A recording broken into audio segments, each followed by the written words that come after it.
Mic check. Okay, cool. Hey, everybody, welcome to Since We Last Spoke. Please wait patiently while we connect up these cables. We'll be back in a moment. In the meantime, I hope you enjoy this jazzy tune, one of my favorites by Brian Bennett, Solstice. Yeah, I didn't get my radio show in, so welcome to the Since We Last Spoke pre show radio. We'll be back with you very soon.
I'm muted.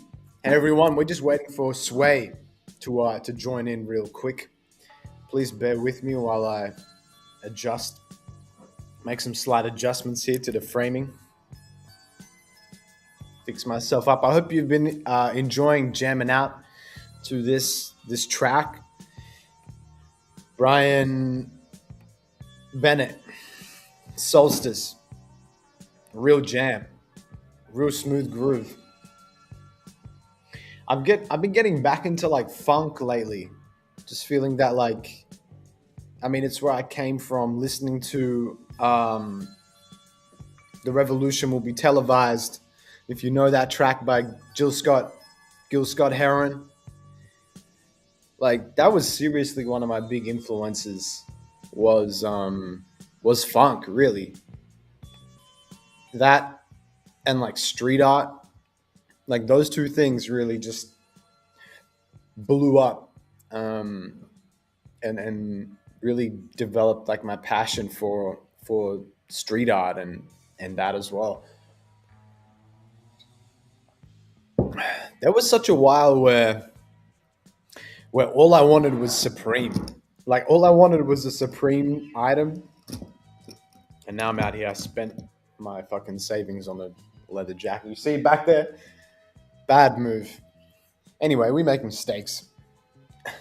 I mean, I wouldn't really call fashion a mistake. Everything you buy, every clothing item you buy is a development of your wardrobe. So in some respects, it's not a loss really. But at the end of the day, like if you're spending something financially on something, you're spending something. So you better hope you're going to make some more eventually. But I'm going to adjust this lighting real quick as well. Thank you for joining me. We're here. We're going to be live with Sway very shortly, so he's going to be joining, and then we're gonna take this off. Episode 10. Can you believe it? Episode 10 already. I'm in awe. Every time I have another episode, I'm like I can't believe we're just growing the episodes as we are. The community is growing.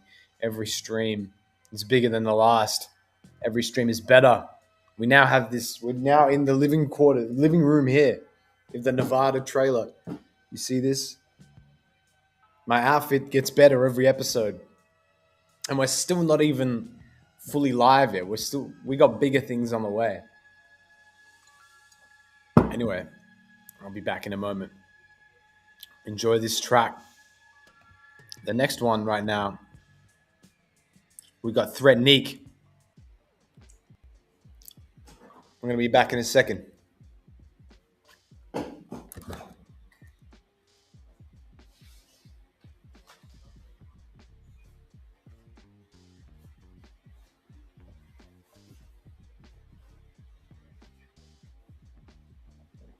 And I'm back.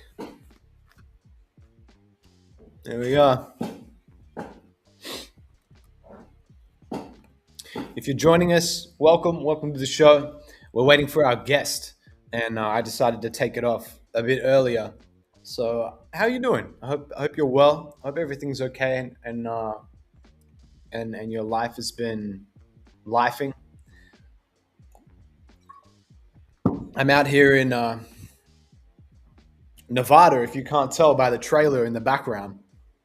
No, Milan, Italy. I've been here since October, and chasing the dream, which has been great. It's been a big challenge. I've only cried in the shower a couple of times. And we have Sway in the mix.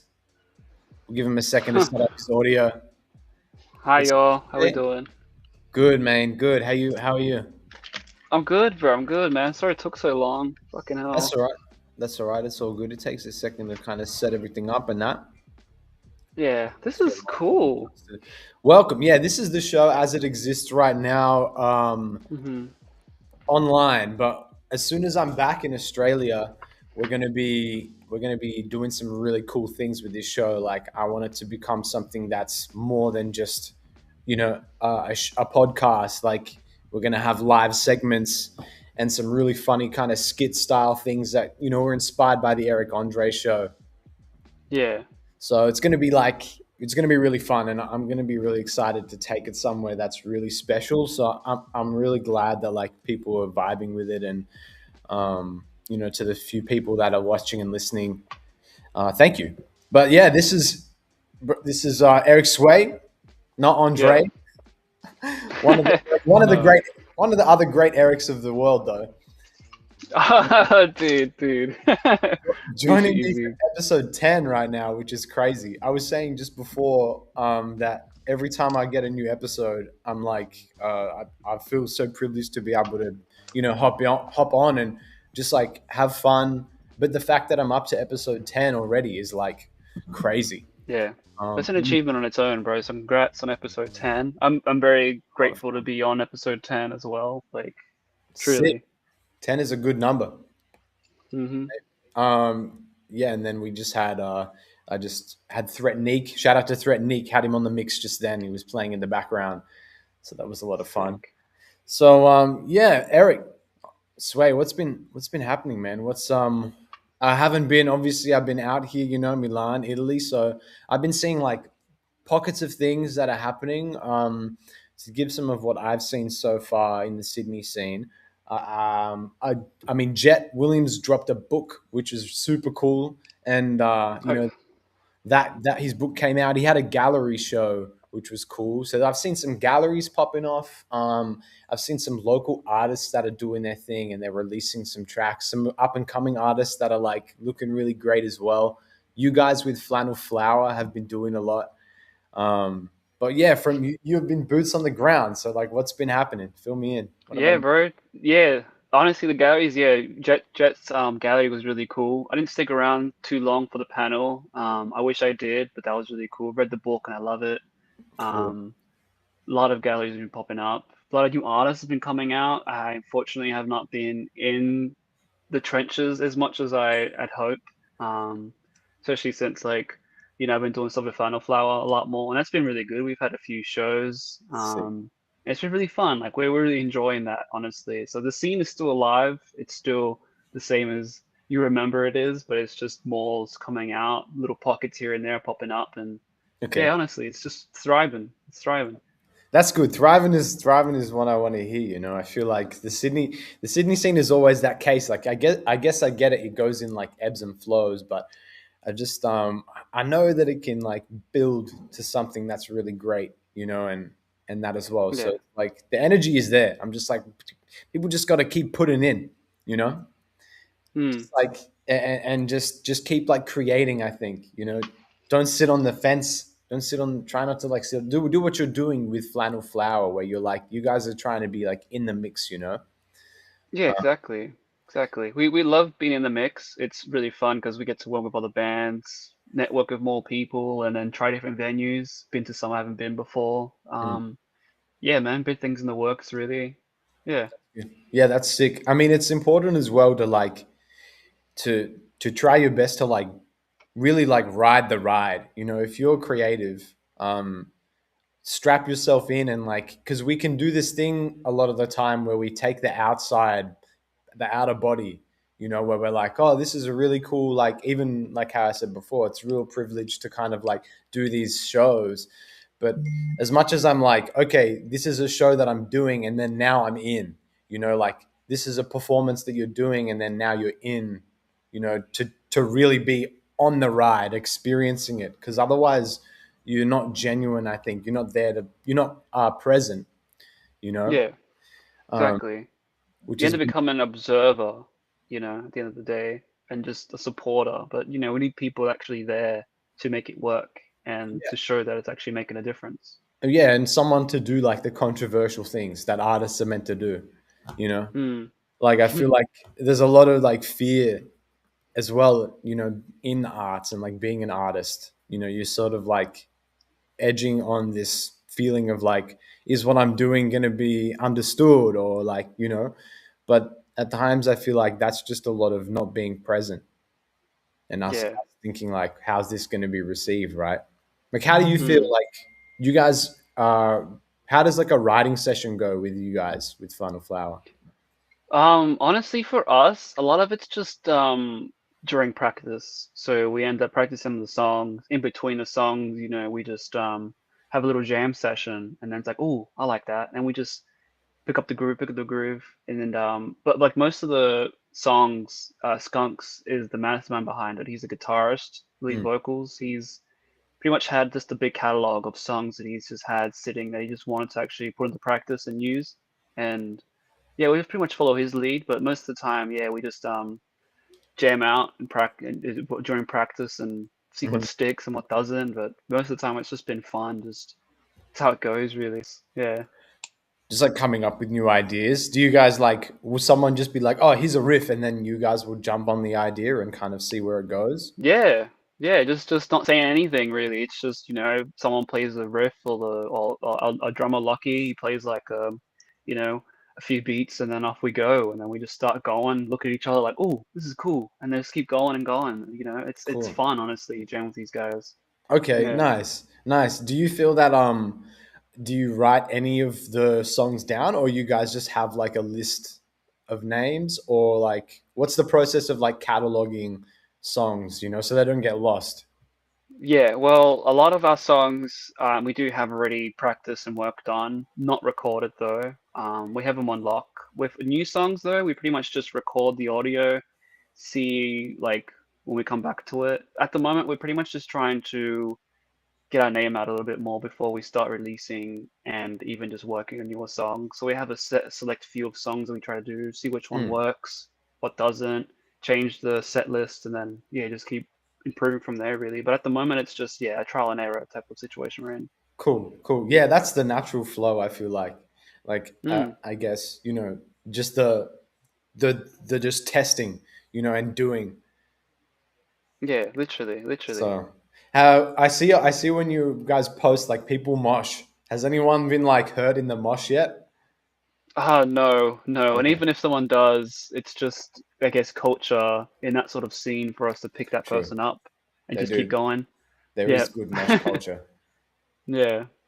Well, I remember like a story that one of my friends said but good mosh culture isn't like across all bands, right? Because I know Yeah. I've heard stories in some mosh pits like you're gonna get fucked. I mean, for the most part, I feel like, but some of those like surely some of the death metal mosh pits are just like if you fall, like that could be it. You could lose a limb if you fall in one of those Literally. mosh pits. Yeah. I feel like it really depends on the demographic you're with and what band you're seeing. But a lot of times though, it's pretty standard to pick someone up because it's very dark. People have high energy. There's crazy shit going, and Yeah, yeah, yeah. You um, like help someone you out, I guess. sometimes you just miss them while you're just running around in a circle or hitting someone else. Like you just end up trampling over someone. But a lot of the times, yeah, there's a pause. It's like, oh, whoa, wait, this guy's falling. Just pick him up, pick him up. Yeah, Yeah, at yeah. least I at least guess. in my experience has been that. Yeah. Yeah, true. I guess nobody's there to like truly hurt anyone in a mosh pit. Like Yeah, you're no, just, no. not unless you're like that guy. But I feel like that guy gets called out. Like you get tested pretty quickly if you're that guy in a Oh mosh pit. yeah, oh yeah. If there is that guy there, he just ends up getting checked real quick. Like, Yeah, yeah, because no one's really there to take aggression out. Everyone's there to sort of share energy and then input that energy as well. true. You Share know? energy is a funny way to say like punch each other in the face, but Yeah. I like I mean, when said, that riff, yeah, when it drops, like you've got to like just share that energy with my fists in your face, yeah. like. Like I guess like Slipknot mosh pits. We're gonna bring it here to this scene. Oh wait, one sec. Um, I wanted to I'm curious to see what's like. Are there any clips from like Slipknot mosh pits of people getting like absolutely like destroyed? Yeah. Yeah,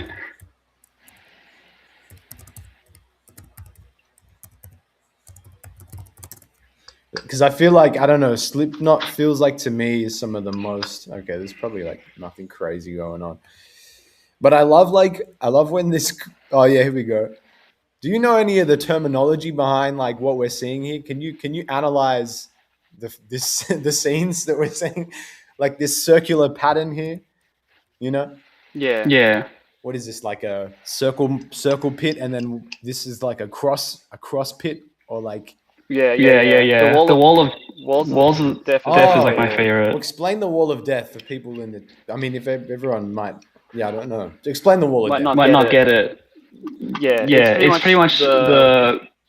So I'm So hearing I'm hearing feedback on my feedback on my end. end. Oh, true. Oh, wait, no, that's my fault. Hold on. Uh, one sec. There we go. That should be good now. Oh, true. Yeah. Okay. Bet. Bet. Yeah. So the Wall of Death, it's pretty much just like the guy will say, "Open it, split it open," and when it's split open, both ends either side of the crowd just run at each other, and that'll just be you guys just hitting each other and just, Mm. just moshing. It's the same thing, but it's more just represented differently. But a circle pit is pretty much running in circles, people falling over. That's where most people fall over the most because you end up falling over yourself or someone else's shoes. But the wall of death is pretty much where people get the most hurt, Yeah, that's like really. front on, like a head-on collision. Yeah, yeah. It's just going to war, bringing out that ancestral blood, and just Yeah, yeah, blood or glory, and just go ahead and just smack each other, like you know there what I is mean? something tribal about it. Hey. Yeah, literally. Especially with mosh pits, it's very tribal. That's what I mean with sharing energy. It's just like, even chicks get involved, which I love as well, because it's not Yeah. just dedicated to men, like or even anyone really. It's just everyone gets involved. Even I've even seen old heads jump in on you know Oh my these god. things. Oh my, you Yeah, see the old head jump in. That's another level. What kind of concert yeah, were you bro. at where there was an old head jumping in the mix? Oh, I've been to a few, man. Like some hardcore Oh, bands true. always bring out just a bunch of people like Yeah. especially the older generation, just come out, just still want to support it and see what the new generation's up to. Like, Yep, yep. They yeah. emerge. I mean, like Hmm. mosh pits have been this thing in our inhuman history that have been around for like ever since, I guess. I wonder when the first mosh pit, who could have come up with the first mosh pit and how? I really What don't know. That's a good question. Who started the mosh? who started the mosh? The Yeah. first there's let me see real quick. The origins of the mosh pit and how did they spread? Oh god, that's a big someone really Reddit is a crazy place, I feel like. Yeah. Let's see what Yeah. Google Gemini says. It emerged in the 1970s within Southern California and Washington DC hardcore punk scenes. Okay, cool. During the 80s Damn. and the 70s punk, the term was coined around 1979 when Bad Brains, have you heard of that band? Yeah, I love Bad Okay, Brains. cool. Shouted "smash it" in his Jamaican accent. Smash it. I can't. That was a Jamaican watching that. I don't know how they'd say that in Jamaican, but probably like "smash it" because they still speak English. Fucking idiot. Which It's forever fans? Zeke. Okay, mash it, which fans interpreted as mosh it. So the original was smash it, Mm. right? Yeah, so it was used to be smashing and smashing each other. Now it's moshing. Yeah, that's cool. I guess it, like I was saying, yeah. There's these cool things in popular culture that we like have brought about with us, into the Yeah. future of just like things as well, like ciphers and things like that amongst rappers and MCs. You know, Hmm. just Yeah, things that like we bring with us like through the arts, and they're like just rituals. I guess we really like rituals. You know, we do. Yeah. I think it's important, honestly, in a way, like not to do any weird, like sacrificial things, but, and I mean, like, I know there's like certain people that do that, but listen, if you got a lamb and you're going to sacrifice it, okay, it's up to you. I'm not going to be here Yeah. to, I'm not going to be here to tell you what you should and shouldn't do, but I'm just going to say that it gets weird when you're Yeah. out in the woods. Probably the biggest tradition that I've loved from the rock scene is pretty much burning of the guitar or smashing it. Yeah. It's probably my favorite thing. It started from like, old punk bands, just even Jimi Hendrix, my favorite example of him burning his white guitar. I think it was Yeah. yeah. Let's find that. Let me see that hit. Is that probably like who is your major influence then? If obviously like it's great to have like a reference point, but someone who I feel like you remember as a child, Yeah. that is it would you say it's Jimi Hendrix or is it someone Oh else? yeah. Yeah, Jimi Jimi Hendrix. Hendrix. I say in our music, so it sounds nothing like him, but my biggest Mm. inspiration in music has always been Jimmy. I've loved his, I guess, free flowing spirit. and just not giving a crap attitude because he's done covers of bands just moments after, they've released a new single. He just covers it on stage and, you Oh, know, true. he I stands didn't know out. that he did Yeah. that. So he Yeah. was a big cover artist as well, because I feel like not many people. I definitely didn't know that, and I'm Yeah. like a moderate Jimi Hendrix fan. I consider myself Yeah. a Well, fan, he but I started didn't know. in a jazz band, just working in a jazz bar with this other group. Forget the name, but he's a big artist, and then he ended up just forming Jimi Hendrix Experience, doing his own thing. Yeah, there you go. Whoa, These this is guys. them! Oh my god, bro, they Yeah, look goofy as. That's yeah, crazy. What did? Damn, bro, acid really changes a man. yeah, bro. Growing out your hair, the '80s. Jimmy went from zero to main character. I mean, Literally, no offense bro. to these guys, but like, dude, this guy's uh, head shape is just tremendous. I don't think Head shape. this guy in the middle is. You could tell he's the brains of the operation. Yeah. Jimmy didn't really do much back then, but yeah, True. he ended up even covering what's it called? I think Sergeant Pepper's Lonely Heart Band Hmm. during one show as well, and then he even had like a guitar off with Clapton, and even Clapton was just like, "No, this guy's too good for me," and he just backed Whoa. off. Like, yeah, like everyone who ever speaks about Hendrix is like, he's too good. He was, yeah, Yeah, he's definitely one of the greatest of all time. Like, yeah, literally. well, without a doubt, when you're talking about guitarists and just like artists, I think, and it definitely because of that like free natured spirit, like he was just such a like an open channel to whatever I guess the universe was trying to put through him, and he was just like channeling that. But it's interesting that he comes from that like more classical trained mindset. Yeah, yeah. He was coming from like a blues era because that was big in like the '70s and Yeah, '60s when he was growing up. Yeah, I used to think he was self-taught, but I think with all of like his riffs are pretty much self-taught because he adds a lot of just little annotations in each one and just shreds the whole thing like a keyboard practically. yeah, you're right. It does feel very like sequential, I guess, in a way. If I was to Yeah. think of it like that, it's Hmm. yeah, yeah. That's interesting to say that it like is similar to like a keyboard, because I guess, I mean, would you say guitar is somewhat more? Would you say it's like more similar to a keyboard than more I people don't know think? really, actually, just because a lot of the notes you can hit just don't really hit the same because you can't really shred. I don't know, you can shred, but not in the same Yeah, way, I guess. Yeah, I'm not really the musically like inclined person in this true. sort of aspect. I feel like yeah, this is out Still of though, I my guess what you feel like we've all seen people shred on the keys. When you see someone shred on the key, like really shred, you're like, yeah. oh my, like I know he's just sitting down. It looks kind of unnatural because it's like they're sitting down, but then they're Mm, shredding. It's like this literally. juxtaposition because you're like, they're fucking shit up right now. Like this man is going to war on the keys and he's just sitting down. Yeah, It's like literally. Heart and soul Marley. to it. Marley, who rolls with the river is crazy, right? Mm, I mean, yeah. if you haven't seen Marley play or heard him play, then I mean, you gotta go to Trocadero Lounge. I don't know if they're still playing there. Mari's doing the DJ deck. He's talking about someone else, right? No, no, Marley, Yeah, Marley. I don't think I know Okay, them. Yeah, no. he's the keys player who rolls with River. Right, is he the yeah, okay, no, I remember him because like Yeah. yeah, he has like a thick little mustache and like Yeah, yeah, yeah, and he always plays that he dude's always cool. plays the Spider-Man riff. Yeah, he plays like a lot of just random like Nokia tones and just random Yeah, ringtones and sounds. I was like, yeah. that's so cool. But he can Yeah. actually shred as well, like on the keys. Like he actually, Mm, like when he's going in, like when he's had a rough week, when the rent is due, that man is yeah. shredding. Because I've been to Damn. Trocadero and I've been like, damn, bro, he's coming from somewhere tonight. Yeah, Um, bro. Wouldn't be so surprised, really. but yeah, so that's cool, and I feel like because I used to play guitar, and it was really cool. It was really like something that was really inspiring to me. But then I even remember singing for one performance, and I was like, "Oh, Mm. this is a bit too." What did I? The Blackbird. by the Beatles. Yeah. Yeah. So that was what my teacher was like. You got to perform this. You got to sing. And I was like so nervous, dude.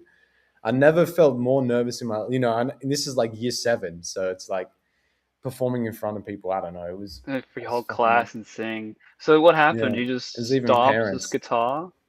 Yeah, I guess like after I sort of started doing more art, like like in that sort of other area, I was like, yeah, my love for it sort of just dwindled, and then I stopped practicing as much, you know.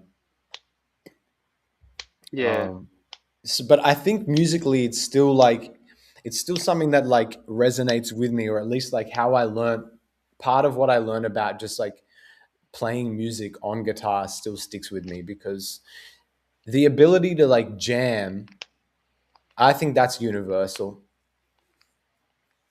You Yeah. know, in that like being someone who can like step in with a bunch of musicians and just jam with them is really just about like acknowledging the pockets and feeling the energy of the room and just being open, and Yeah. like and really listening. I think that's something that it's something that I've been trying to work on because now, you know, I do more things that like require me to like listen more and be like Yeah. be truly present, Mm, which is mm. something that's hard because everybody now is on the go. It's just so fast, you know. Yeah, literally. And so that's something that I feel like we can all do a little bit more of. And I've been looking into like things like I don't know if you've heard of the Meisner technique. No, that The, sounds familiar though, but no. so the Meisner technique is this like area of acting where it's just about like listening and giving like the truest response instead of like thinking about your lines or your script lines. Like that comes in later, but before all that, like what it teaches is that like in order to get the most out of you know a scenario or an event, like you have to be really present with the people that you're Yeah. sharing the moment with, and Yeah. and like sort of let go of as much prejudice and as much like assumption as you sort of can to become truly present with yourself because only then can you have like the truest interaction. So Yeah, it's yeah, been just I dig that. It's like pretty much just not second guessing and just doing what feels more natural, putting your all into it in a way. It's I like yeah, that. it's like less of a guess because I mean, a guessing is maybe if you're unsure, and then if you're unsure, maybe you shouldn't be there or in some way, And but I guess to some degree, like you should be pushing to be uncomfortable because that's sort of how you know you're growing. But I guess the idea is that in those situations where you feel uncomfortable is to be truly in that moment instead of maybe thinking like why you're uncomfortable or like, oh, I can't wait till this feeling is over. Being more, like I said, like in the ride, like strapped in. Because so much of, like I said before, like what I've been doing in the course is so much like analysis, it's like analyze the greats, analyze this and Rick Owens and like what colors are they using and things like that inspire us. But I think you can become like addicted to that analysis and then you can start to use it too much and forget to be like on the ride as because like I said, you're on the ride as well. Your job Yeah. your job is to be truly here and understand more because the more you live, the more you should understand more about yourself. Not it shouldn't be reversed. Yeah, exactly. Just sticking true to who you are. I mean, inspiration's good, but like not stealing the whole idea because at the end of the day, it's just someone else's ideas you're borrowing and it's never really your own. In a I get way, that. and Hmm. and we had this one teacher in class and he was like, well, he was interesting. He just said just steal.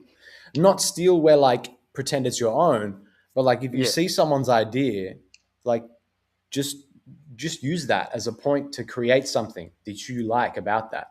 And he said like don't get too scared about like the whole like, oh, they're copying me, or like, because nothing is an exact replica. It's like whatever you put out is going to be similar. So um it was interesting to hear that perspective, for someone to say like, hey, like just copy it. Yeah. Hmm. Yeah, that's what most like I've seen some designers do. It's like if it's a pair of jeans that you like and you really like the cut, it's just steal that cut and just make it your own. Yeah. Okay, That happens cool. a lot in fashion as well. I'm just going to quickly Yeah, let me get a picture here of us.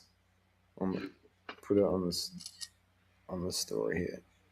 It's actually a really good photo, Sway. That might be your best. That might be your best portrait, and we're across the world right now. literally, bro. What's the time over there for you right now? It's pretty much like flipped. So it's 11:07 a.m. Right. Um, Damn. yeah, it's been so interesting having like the different dynamic because it's funny though because then when I post daytime here, it's kind of nighttime there. So it's like weird being in two markets at the same time, like two channels. If you know what I mean? Literally, yeah. I get you. I get you. Has it been like a bit of a challenge getting people on the show since most, would you say most of your guests have been from Sydney in a way so far? Yeah, pretty much like because if I do it here, my one thing is like I don't know how I'm gonna approach it yet. I have a friend who's been doing the photography and he recently got a camera and a mic, so now more than ever we're Hmm. getting closer. But I'm still Yeah. like when I finally do it in person, like I want it to be like I want to have two couches set up and I want to be able to like have a nice setup. So, for now I'm just going to enjoy like we said like the process of it being like is starting from this and then when it is physical and we have a set and production kind of increases in a way, then to look back on these episodes and be like, wow. So, but finding guests has been really easy. It's been great. Like next week, I have my homie Coco from New York, so she's coming on the Ooh. show. And I've just it's been good for me because like to reach out and reconnect with people that I've connected with, and Yeah. now we get to kind of just like just talk for a minute and just kind of catch up and talk about things that we've been doing and how life has been like, and that's yeah, I Mm. feel like it's important as well, because a lot of like the media now is just so surface.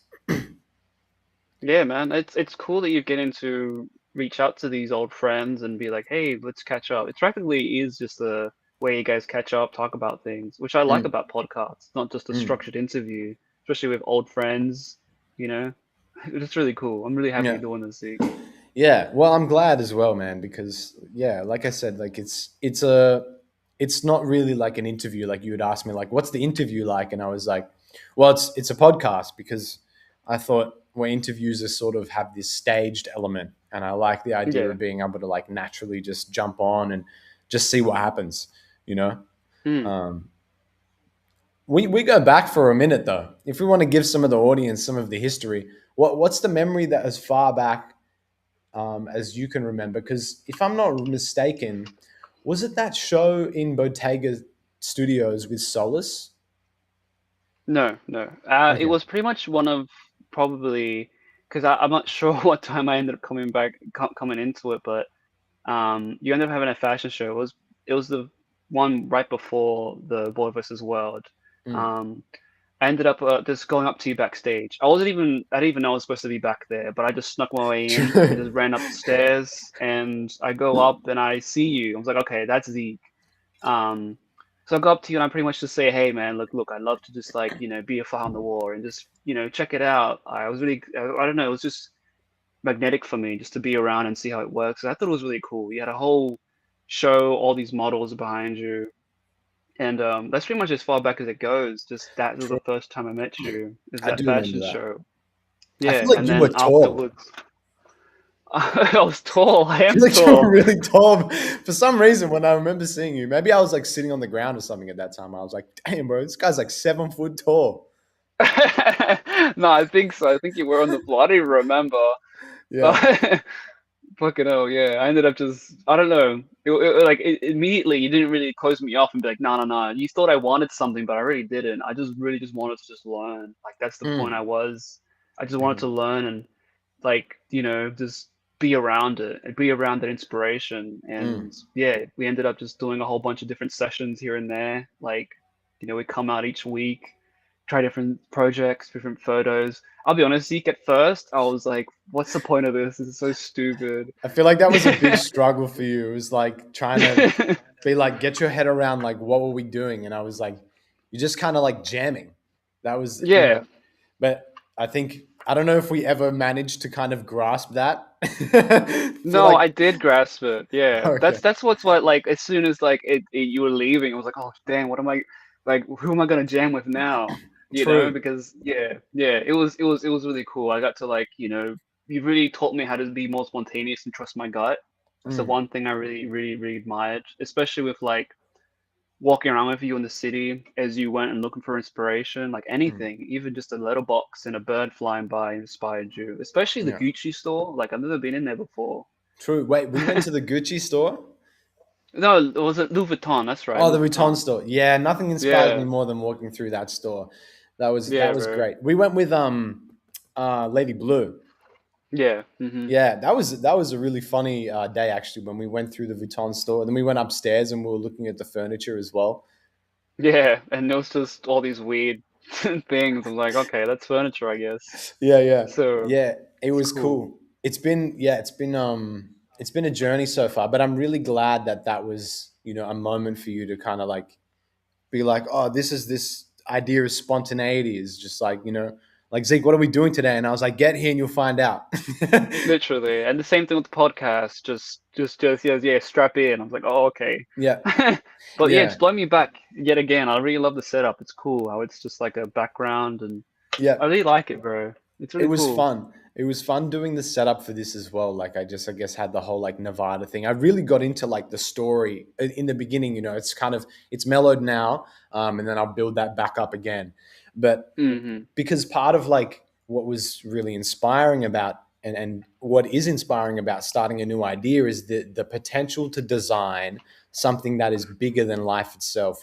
It's like or just bigger than you in that current moment. Like for me, it was like I've been stuck really in Italy in a way. I've enjoyed my time here so far. I am thankful to kind of be coming back in Australia, back to Australia, because like life in Milan is like is hard. It's just Europe. Europe is a crazy place. You know. Yeah, tell us about it. What's so Um, crazy about it? it's been like it's just Milan is such a mix of cultures. There's Hmm. every single culture exists in Milan except for New Zealand. Okay, let's just say that. Yeah.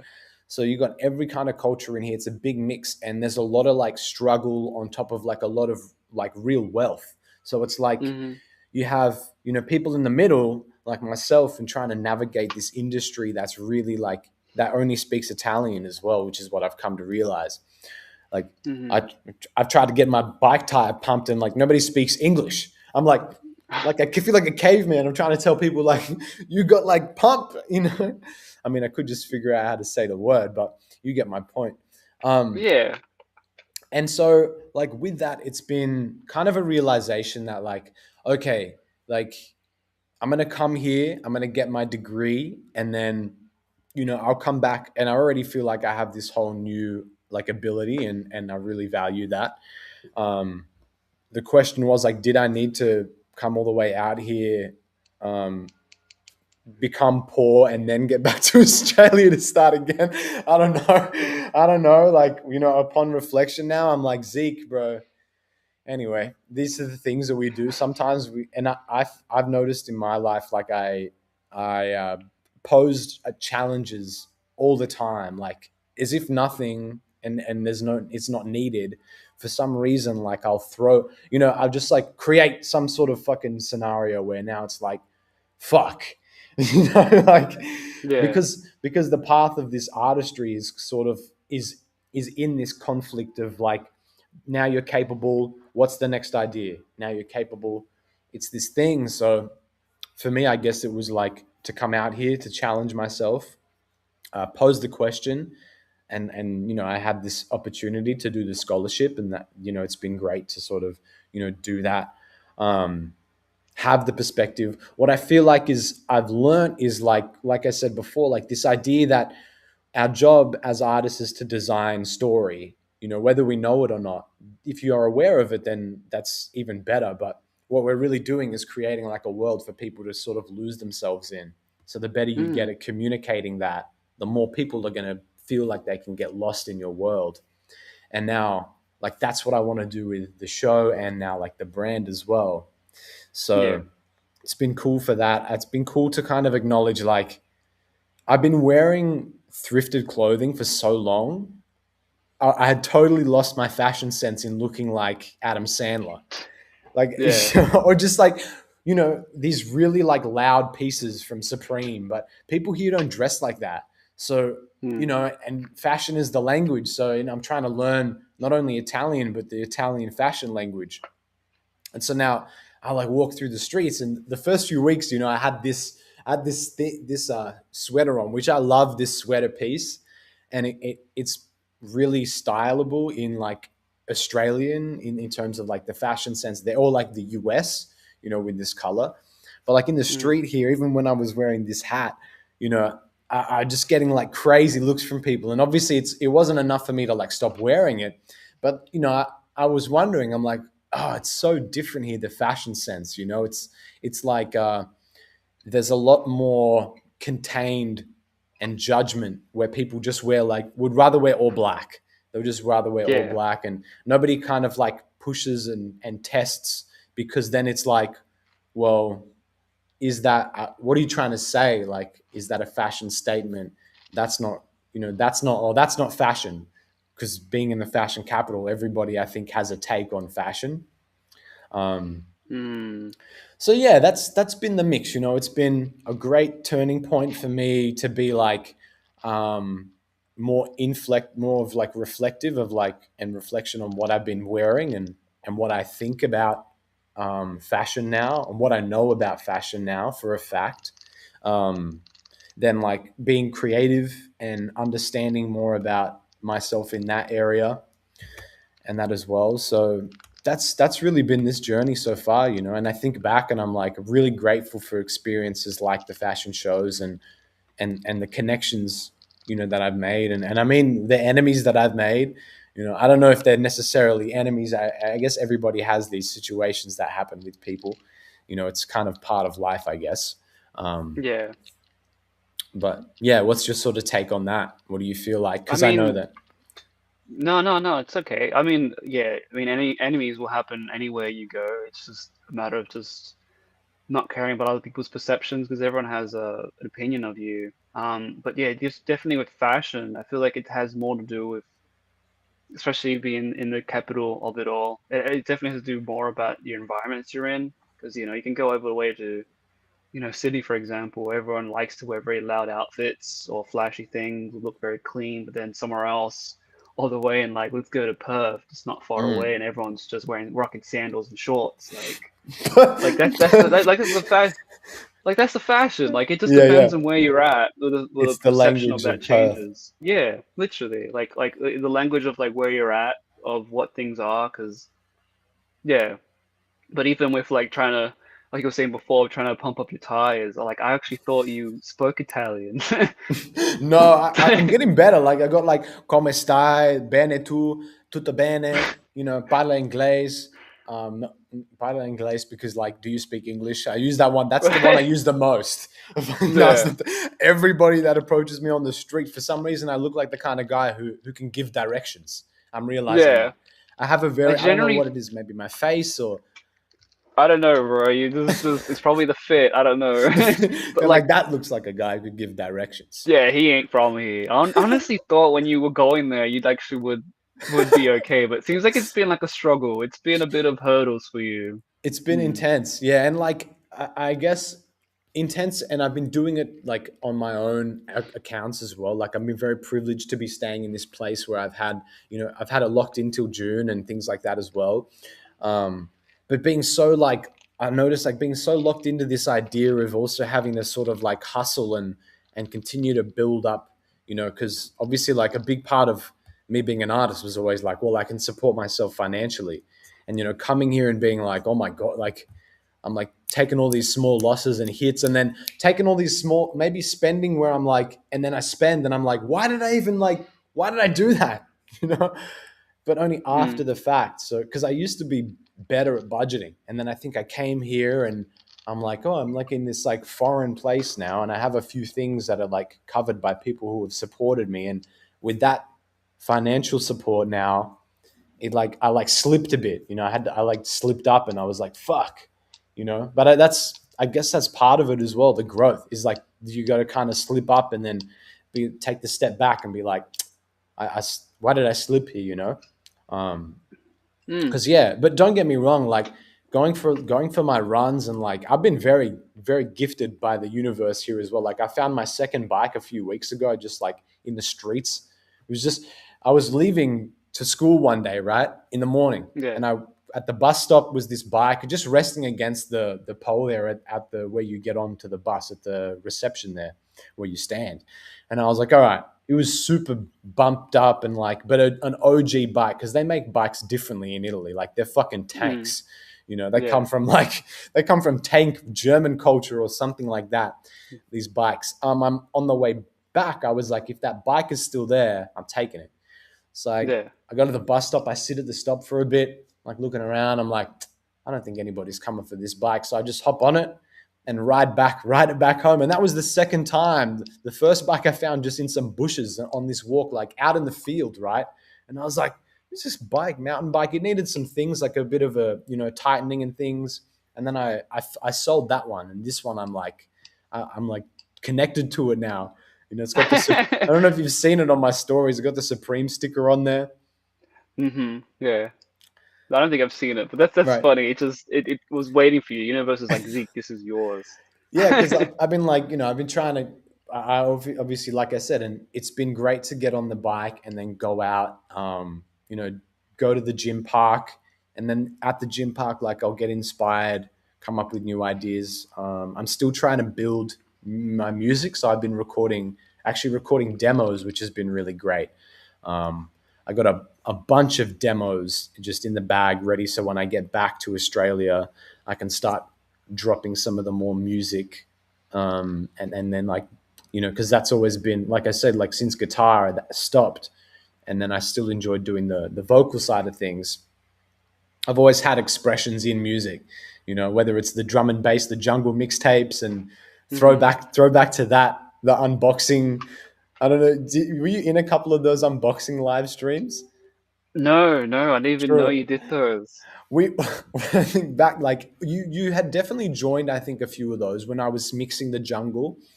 I had them way back in the day when I was staying at the place in Stanmore in Sydney, Hmm. and in the room upstairs, and I was doing some live streams there. I do remember you joined a couple of them. They were real low key, but that was where I would sort of like play some of my demos as well. So I guess, yeah, like to sort of like summarize it, like it's been that funny challenge Yeah. of Mm. but I'm definitely gonna get back to Australia poor as fuck. Like I'm like, damn, bro, Milan squeezed me, bro, squeezed me like what are those rags you use for the car? Like a rye, just all Yeah, that water out of it, oh, bro. all that Shit. juicy stuff, squeezed me and then like drank it up. Fuck, bro. I mean, hey, if you like do a quick gallery and just fucking just sell it all as quick as you can, get rid of it Yeah, all. But like, even that's then, I don't. funnily enough. Mm, That's actually, yeah. I'll leak a bit of it here, the details. But we're actually planning a show like in Queanbeyan though, so it's going to be like one that you're on the VIP list, no doubt, and a few others that are going to be at the show hopefully as well. But definitely like that, because I'm like, okay, when I get back, I'm kind of planning already. I'm like, what's the idea? What's the go? Like, when I get back to Australia, and I had a friend that I've been working with, and he's like, let's do an exhibition, like a Banksy style one, no white mm, walls. It's going to be in like a warehouse. that's sick. That's sick. Yeah. I like that. That So rustic DIY.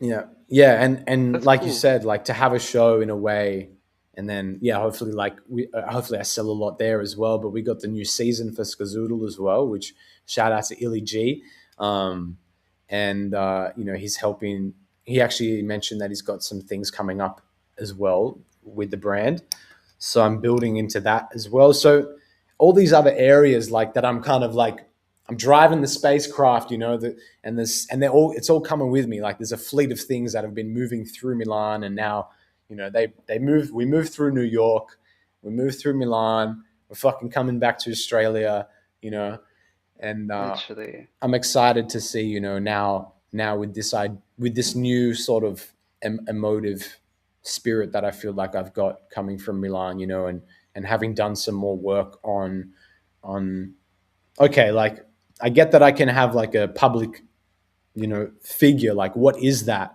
And really being Mm. like, I hated, even when we shot on camera, I was always like, after we'd shoot, I'd always like sit with myself and reflect and be like, I just feel like I was lost in the moment, but not in the best way. I was thinking about like the audience, or thinking about, things that aren't relevant to me, just being present, like I said. So now it's sort of being more aware of that, and I still have some ways to go with it. But hopefully the next time, I'm in front of a camera, and every time now following, I'm like, I want to be there. I want to be present. I want to be, connecting with what I'm talking about, Yeah. so that people feel And not that. just yeah, not just trying to present something in a way that like is the most appealing. You got to be Yeah. like, again, it's being true to yourself, telling Yeah. that story as an artist. Yeah. Honestly, I'm pretty keen for that, Zeke. And even with like that show, even before you leave Italy, just try and like get the funds up while you're there and sell off whatever art you've made there, and you know, so you're not as broke when you come here. Definitely. I'm banking on, like, I got the bond. When the bond comes back, I'm gonna be like, done.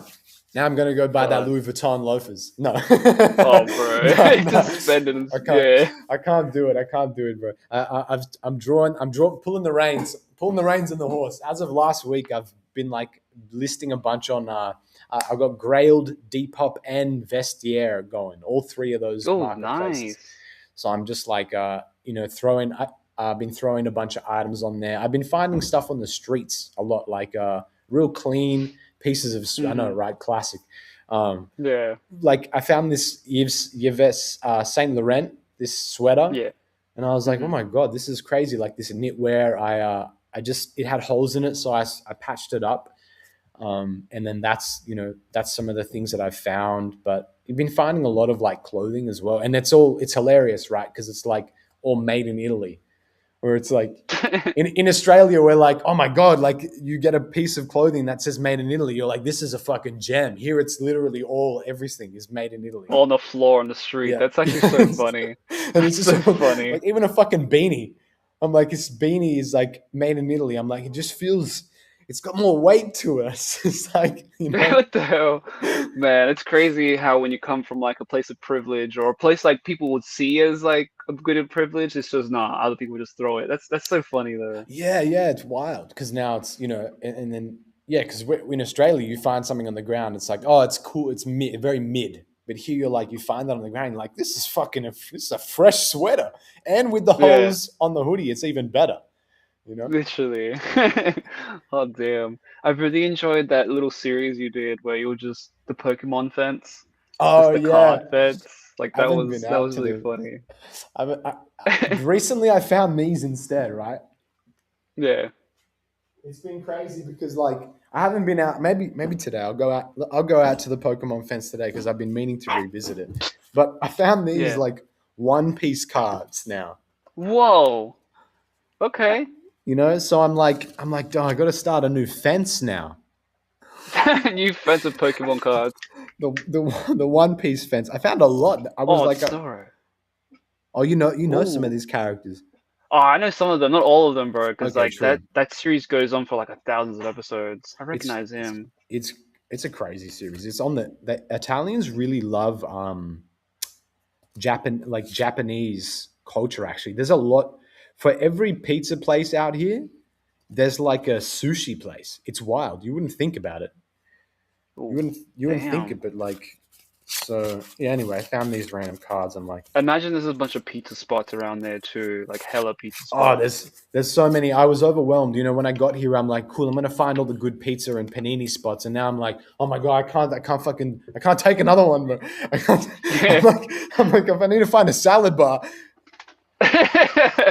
Dude. Oh, damn. That's so So, funny. but yeah, there is a lot. There's because like I said, with all the cultures, you've got like sushi, you've got like kebab places. There's some Indian places. There's Chinese. Like it's not what I expected about what Milan would be like. You know, I thought it was going to Mm, be very Italian. Like I'd get here and I'd be like, I'd feel the scent of Italy, but kind of well, I just feel that it's such a mixed bag of just like yeah. all kinds of cultures. That's crazy to think, actually, that there's just all that same stuff that we're familiar with is the same thing over there, that it's there as Pretty well. much. Yeah, there's I mean Australia it does remind me a bit of Australia in that way that it's like really mixed. Except the foreigners here are angry. In Australia I'm like, they I feel like they're a bit more chill. What do you think? Unless it's changed Hmm. recently, but No, it's still the same. I mean, it's still, yeah, yeah. pretty much the same with foreigners. I mean Like, another were those there was some sort of tragic events that were happening in Australia in the last months. yeah. Did you keep up with the rallies that was happening Yeah, I was here? keeping up with that. I was like, this is crazy. I'm sitting here just like eating a slice of pizza, and I'm like, meanwhile, back home, it's Yeah, fucking. it's just war and terror. It Yeah. was crazy. Yeah. Mm, yeah. So, I, so I mean, yeah, I get that. I honestly like, yeah, it's still pretty much the same. I mean, I think with after that whole rally came about, there's a lot more people who are sort of opening their eyes to just how it's not as bad as we have thought. Because a lot of people would have seen someone who was Muslim as, they had a very negative stigma of just terrorism. But truth be told, it was actually the police, the mm, people at home who were causing more of the trouble than the foreigners. I mean, the foreigners are pretty much bringing up the country. Like, yeah, I yeah, mean, it's making it harder for us to buy something, but still, they're like helping us. it's hard, hey, in that way. It's like every Chinese man that enters Australia and buys a G wagon, and then it's like, well, how the fuck did they afford a G wagon? But at the same time, they're sort of like setting up some sort of they might here and there set up like an ecosystem that assists people as well. They might provide jobs. So yeah, Yeah. you're right. I mean, I don't know what percentage of say like Chinese would actually hire an Australian, or if they just. I feel like Chinese hire Chinese in a way.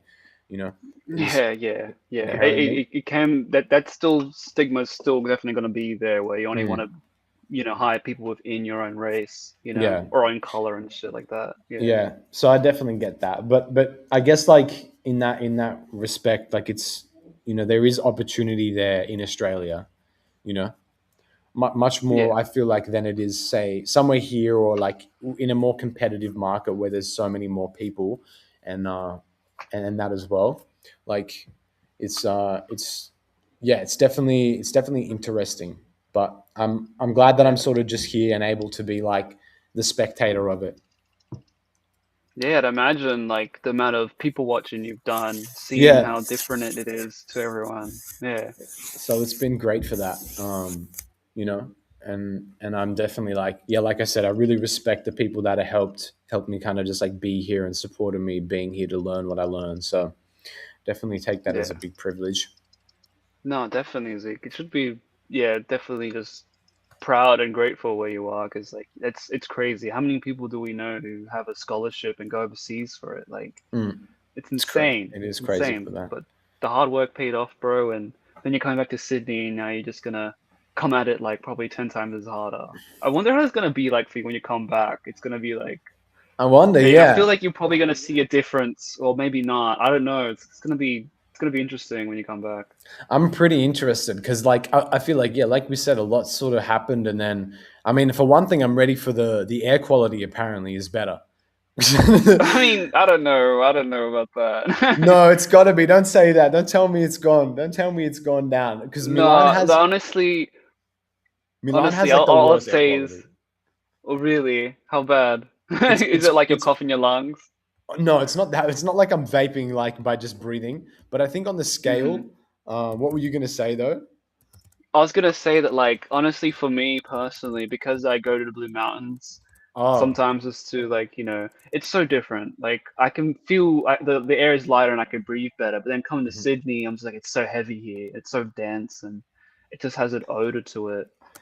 So like, True. Well, yeah, Sydney. If you're in the the trenches of Sydney, yeah, okay. yeah. Milan's in the top 10 most polluted cities, actually, which is it's great. Damn. It's not what you would expect, right? I want to find like what actually is the top 10 because I wonder if then like Um, a city in Australia is on there. Let's go, Air quality list, yeah. as I don't. I feel like I don't know. I don't think Sydney would be in there. Um, I mean, according to this, Milan isn't on there. But anyway, this is from 2025 to 26 rating rankings. Pakistan ranks the top. I could believe that. Islamabad. I mean, there's nothing. Let's just say there's nothing good going on in Islamabad. Okay, Yeah, let's I start. knew China was gonna be on there because of all the China. heavy factories. Yeah. Definitely. Abu Dhabi. Okay, I kind of, I guess so. I don't know. I wouldn't have expected Abu Dhabi in a way, but come to think of it, when I was Mm-hmm. looking out the big window at the airport, it was pretty fogged, like pretty dusted. Damn. Punjabi Yeah. Bagh in India. Okay. Dwarka in India.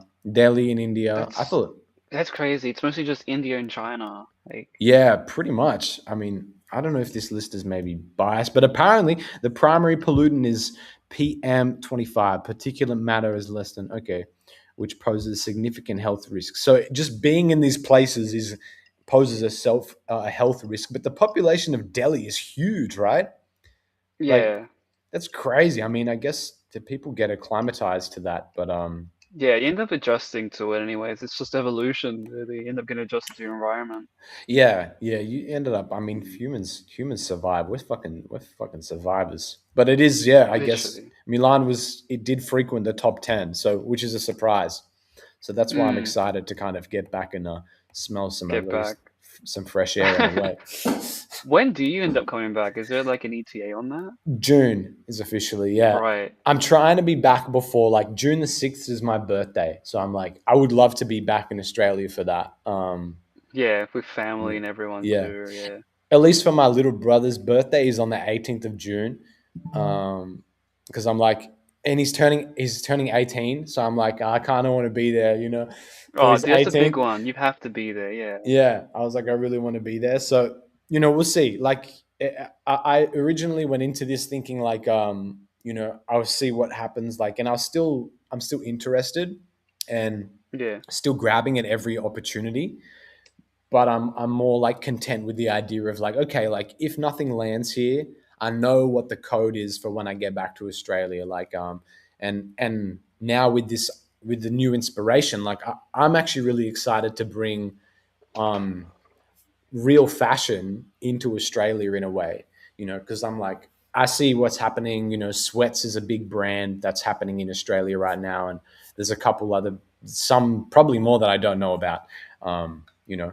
But my take of this like Euro fashion, and I'm really excited to kind of like bring it back and be like, hey guys, like this is like what fashion can be as well, you know, in that approach. So. Yeah, it's gonna be interesting to see your take on yeah, what happens here, especially Mm. with like that one Skazoodle leather brown hat you have, that leather hat of Yeah, Skazoodle. I really like that. It's very Milan, honestly. it's yeah, Like I really yeah, like it. super. And it was, and it's the hat inspired by Milan. That's literally like the tagline for it. Mm.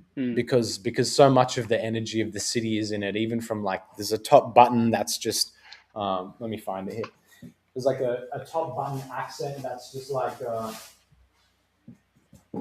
that's part of it as well.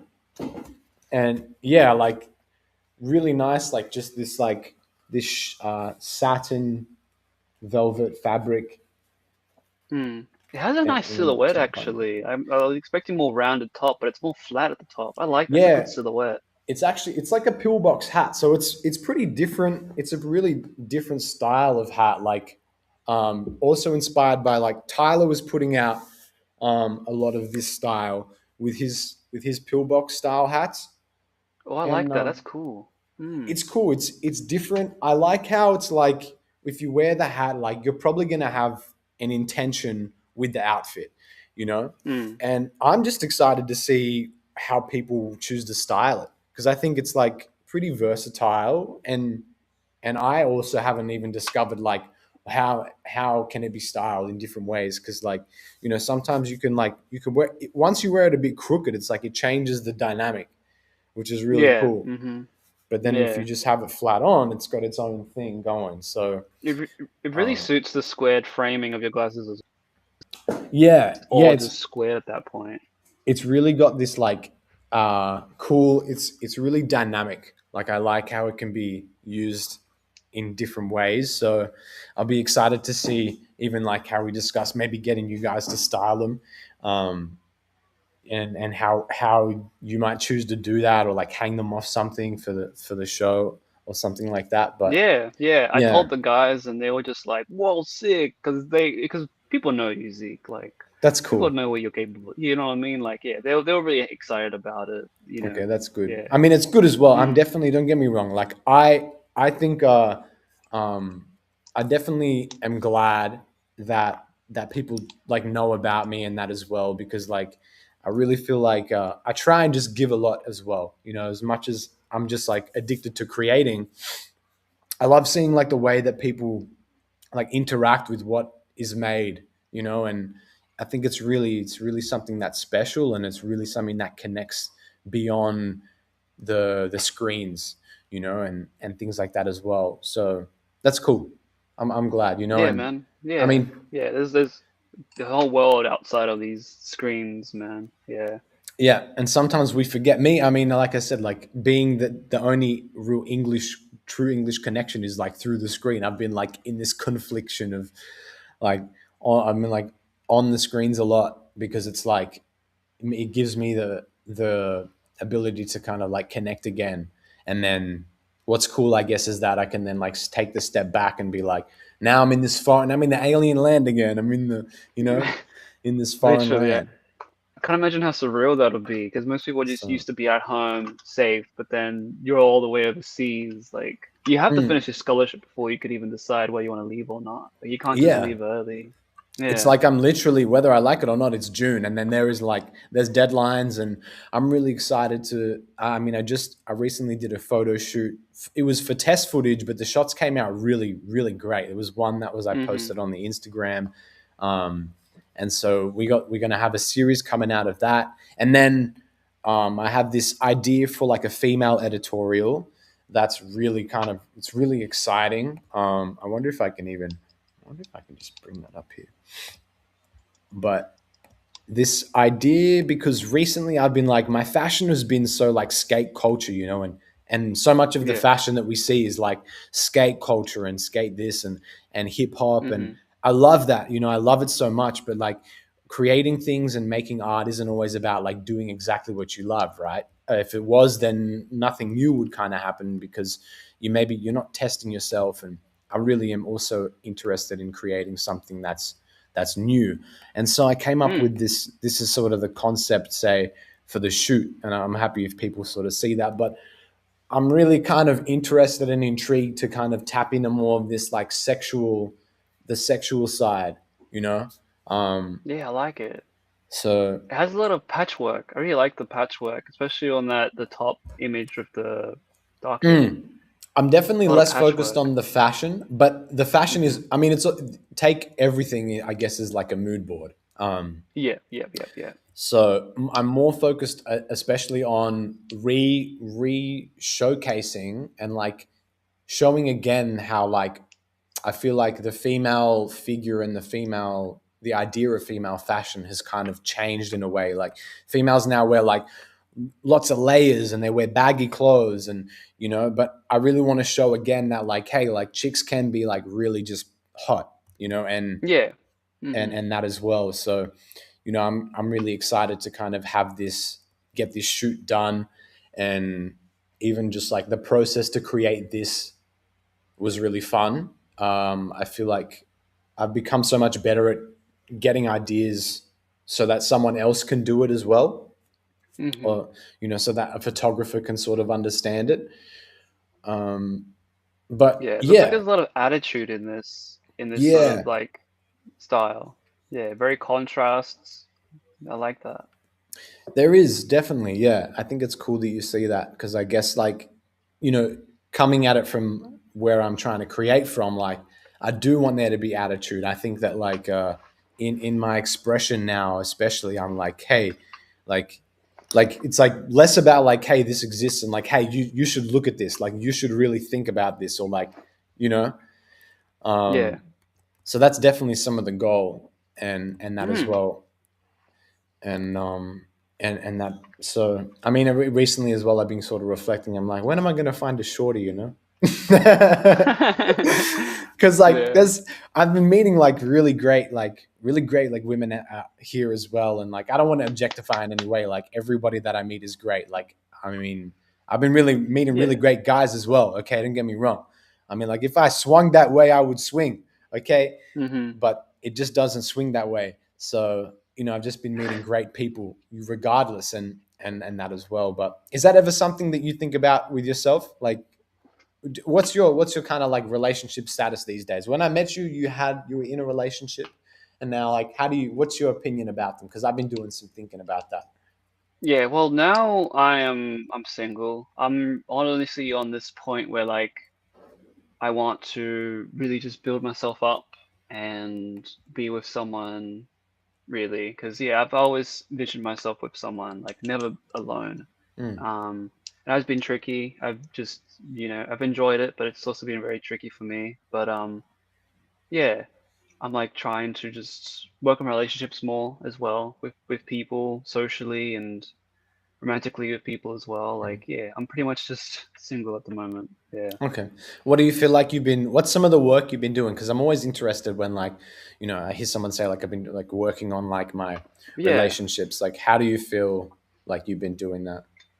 Most of the time it's been me just trying to put myself out there. I've really been trying to just message friends and hit them up, even if it's just a checking in. Sometimes it doesn't always work.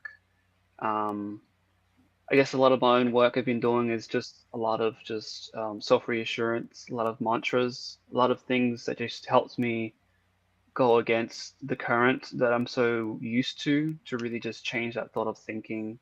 A lot of it's also been with just challenging myself. Uni has been very challenging, so I've Mm, been focusing on that and even just health. So I've been exercising and really trying to put that effort into that. But a lot of it's just been more of an inwards thing than me just going into the world outwards. Like I haven't been dating or seeing people. I've never been the type of person who likes one night stands and stuff like that. I've always mhm. just been someone who feels deeply and loves very deeply as well. Um, yeah, that's pretty much all of it for me summed up. Yeah. That's cool. I definitely feel that as well. Do you feel like, where do you feel like you're like not interested in one night stands? Where do you feel like that comes from? Because that's pretty. I mean, like most guys are like, I feel like it was part of dude culture. I don't know. I feel like the culture's kind of changed now. But like for yourself, like why do you feel that is doesn't mean as much to you? Because a lot of it just doesn't involve emotion. A lot of it just involves you just removing yourself from that person and sort of in a sense using them. But even when I do have, I'm not sure really. Like that's just how I've always been. I've never Mm. really liked that. And This is even when I part of your have done it, values, you know. yeah, and even when I have done it, it's always left me feeling very empty, more gross about myself because, it's easy to, I guess some people it can be easy to remove emotions, but for me it can be quite tricky. You feel like you get Yeah, too so invested, maybe, like because I guess like you could definitely have a healthy one night stand. If it's if you meet someone and you share a moment, and I think it's also part of being like responsible with love is being like, wow, like we really shared this connection, and like, hey, if there's nothing there, there's nothing there, but right now there is. So why don't we just tap in with that? Because um, I mean, like the time is now, in a way, and that's special yeah, as well. I guess I haven't really gone and explored that. I haven't really put myself out there on the market. I've just Mm, been, yeah, doing a lot of internal work because, yeah, I've recognized that there's a lot of work I need to be doing. Um, and I'm okay with that really. And mm. who knows, eventually I feel like when I'm ready, I want to start doing that. But as of right now, it's not something that's on the table for me. Yeah. That's super cool. I think it's really great to feel that, like, hey, this is me right now. Because I mean, like in a relationship, there's nothing worse when I feel like you're with someone and they maybe don't know that, and then now you're both sort of, you're not on like equal terms. Like someone doesn't really know, and I mean, maybe that's Yeah. also just part of the relationship. It's like, if both people were ready, then I mean, maybe that's a match made in heaven. But is there even such a thing? Like, I think it's always going to take like some work, even with friends. It's always like a, hey, like I was meaning to call you last week. I said I would call you, but I didn't call you. Like, you know, there's always small things, I guess. It's just that, Mm-hmm. yeah, I suppose like expectations is one thing in a relationship that makes a relationship hard, right? Is that with a relationship, there's an expectation that you share this special connection with the person. So, you can lean on them for certain things, or you can depend on them for certain things, emotionally and physically. And I guess that for different people is different things, right? Um, Yeah. Like for some people, it might just be very, very little. But for others, it might be like, hey, I thought I really could depend on you for more than that. So I guess you almost need to maybe reacclimatize yourself with like, okay, what's important in what do I value, you know, and what am I willing to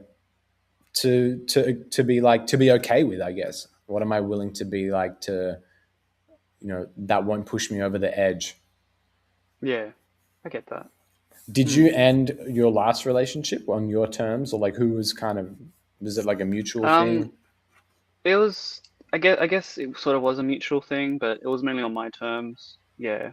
It was Mm, just things are just getting too much, and just not making the best decisions, I guess. mm. And yeah, I just did You're like, that that's it. really. Yeah, that's part of it as Yeah. well. I mean, that's it. You just got to feel like if you hold on to the guilt of like things in life, I feel like it eats you up. Like, there's a few things in like with friends and other relationships where you know, I've made like the wrong decision or the right decision. And then I just had to let go because I was like, I just can't keep thinking about this, or an event, We both, I feel Yeah. like when I first moved to Milan, we were both dealing with someone, and I won't mention her name, but we were both dealing with someone who had a very challenging approach to relationships. I don't know if you know who we're talking about here. But continue with your story. But anyway, yeah, yeah. Well, it was Stella, but anyway, and I feel like she was just like not confused, but her expectation in a relationship was that like she could maybe depend on people she trusted more than what they knew, right? And so you almost felt like you had signed up to something emotionally that was more than what you were maybe willing to even give. So there was like Hmm. it was sort of like, whoa, I didn't even kind of realize that it was this deep, or that this connection meant so much to you, because maybe it was not what you had expected. It was definitely not what I had expected. And I maybe said a few things that hurt this person. And I did apologize in a way to where I thought was worthy of an apology. Like, I'm not going to apologize for being me in a way, because you almost you can't apologize for being you. It's not. It's just not acceptable to that's just who I am. If it's rude, like, I'm sorry, but like that, I'm not going to mask it, because then you're not getting 100% of me. So I feel like that's part of the relationship as well. Maybe it's that if what I says hurt you, then we're just maybe and I'm not willing to reflect on it, then it's just we're not working. It's just we're not the right pieces that connect. So Yeah. and yeah, that's been something that I've had to kind of reflect on and be like, okay, there was a while where I was definitely making the wrong decisions, because I was riding the ride, and I was on full steam ahead, and just kind of dismissed others' emotions, and I wasn't putting myself in the other person's perspective, and I was doing some things that were just like at the time were just how I felt, rather than thinking about, or how does this person take that? So, and maybe it was sort of out of character, and this as well. But yeah, it was an interesting point. Um, and so, yeah, I guess like, I don't know, I feel like as a kid, I was sexually confused. Not about like which Hmm. gender I was attracted to, but just about like how the whole relationship thing works. Cause like, I was like, are we together now, or like tomorrow are you gonna find a new boyfriend? Like, Yeah. I felt like as a kid I was like, I don't know. I just like I was kind of scandalous. I feel like I would get a kiss from a girl one day and the next day I'd get a kiss from a different girl. And I was like, but at the time you're a kid, you don't know that you're doing like you're a manho. You're just like, Yeah. you're just doing a kid thing. But being able to remember that, I'm like, that's just, I don't know. I get that we were kids, but yeah, it was just, as a kid, it just left me feeling like, what is a relationship? Like, you know? Yeah, I guess that all really depends on the person and, like you said, what they're after and wanting to communicate and what each of them are. It's just, it's a piece. I get it. Mm. Yeah. Like you're like you mean a piece like that, like a duo. Yeah, I mean, yeah, there's different types of like relationships where it's like, open, polyamory and Mm. monogamy and all that sort of jazz. But It's yeah, definitely I jazz. It's feel that. definitely feeling like it's jazzy. I'm like, it's getting Hmm. jazzy, bro. I don't know. Nowadays, I feel like you're polynamorous or monogamous. I'm like, you're a whatiness. They're like, Literally. I'm a hippopotamus. As long as you're not a hippopotamus, that's all right. Yeah, Like, yeah, yeah. but yeah, there's so many like different things now. I feel like a lot of people are polyamorous, and had a friend recently call me, and he was telling me about this relationship that he's in, and they went from being polyamorous to another amorous now, or another. I confuse the terminology, Yeah. and I'm like, it's so interesting that I feel like we invented all these words to justify our commitment issues, Hmm. which I feel like it sort of is at the end of the day. It's like you're either in or you're out. But now we invented like all the in between. It's like, well, on Tuesdays, but then on Fridays, Yeah, different story, and yeah. then Sunday. Now this might get me cancelled for saying this, but I mean that's just how I feel. That's just how I feel. I No, feel no, like of course. obviously like you can everybody is what they believe they are, but I just feel like we've invented a lot of words that fill in the gaps because we're like, well, I'm in a gap. Like instead of maybe trying to get to the end, you're like, I'm just going to invent something now. you know Yeah, yeah, yeah. I mean, it's just pretty much putting a name onto things that we have around us, because like everything essentially does have a name for it, like the brain practically labeled itself, you hmm know, and everything else is just more labels on things. It just makes it easier for the human language to sort of understand it better, because if we didn't, we wouldn't know what to call it. But like now at least we've always had these words. I don't even know hmm when those words would have started, but like, Who knows? yeah, it just makes it easier to translate what it is you're in, really. Yeah. Yeah, yeah, and what you're feeling. So I definitely that resonates with me, and I think that, like I said, like whatever stage someone is in their life in a relationship, like I think that's important that you understand that. So if you describe it in a certain way, then that's important for you as well. Um, it's just like the other things that I feel like come into play, like when it gets a flag and it becomes political, then I'm like, what are we Yeah. doing here? Why has it got a whole DLC? Yeah. I get that. I get that. So, but I guess, everything's has a level of importance in certain ways, even if it's just to like spark conversation. Yeah, exactly. Even with just anything, really. Um, example, fashion is probably like one of your favorite conversations to have. Mm. It's so, yeah, because it's like controversial and like, so it's got a lot. Like, one of the big things that happened recently that was really controversial was Demna for Gucci. I don't know if you had heard that news, but Demna, who was the previous design lead for Balenciaga, obviously like Balenciaga has its take on fashion culture. It's very like grungy, urban, has this anti-establishment vibe. But him being in Gucci, which is like commonplace for pretty high end fashion that is very contemporary but has some mix of US kind of that street culture, and then he just kind of like he just took it down this path of like kind of super grunge. It's like super. It's called like chic grunge. I'm gonna call it chic grunge. CHIC grunge. Just because of the looks that he brought out. So that's I guess part of what, like we said, like what an artist does in a way is like take things and create maybe something that's controversial but also new.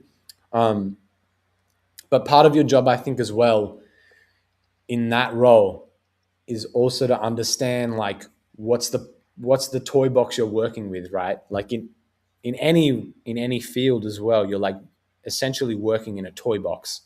You have certain Yeah. things that work. Like you're not going to bring in. You might not. You bring in the Bionicle toy, or you bring in like the toy that doesn't really match the setting. It's going to look out of place, and it's then it's up to the world if that works, right? It's kind of like if you had like a if you guys were if you guys brought a rapper on stage for Flannel Flower, you'd be like, whoa, okay, we're gonna see how it's gonna go down. Like it might work. It might work. It might be like, whoa, you might create like a new thing, but it's a risk.